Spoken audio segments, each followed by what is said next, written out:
أعوذ بالله من الشيطان الرجيم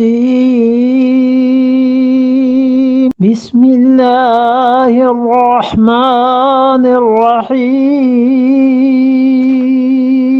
واتقوا النار التي أعدت للكافرين।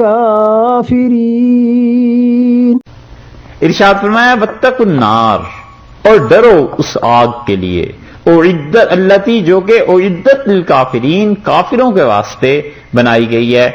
इमाम अबू हनीफा रहमतुल्लाह अलैह फरमाते थे कुरान पाक की जिस आयत से सबसे ज्यादा डर लगता है वो ये आयत।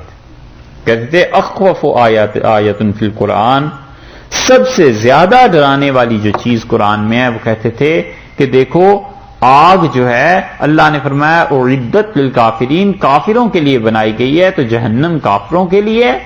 लेकिन सूद का गुनाह इतना शदीद है कि वो जो काफिरों के लिए आग बनाई गई थी उसमें मुसलमान फेंक दिए जाएंगे। और फिर वो कहते फरमाते थे इमाम अबू हनीफा रहमतुल्लाह अलैह कि हर वो गुनाह जिस पे खुदा ने जहन्नम का कहा है कि जहन्नम की सजा मिलेगी, उससे बचना चाहिए कि अल्लाह ने वो काफिरों के लिए बनाई है और उसमें मोमिन जब जाएगा तो फिर खुदा का कितना गजब और गुस्सा होगा। वो कहते हैं सबसे ज्यादा कुरान की जिस आयत से डर लगता है ये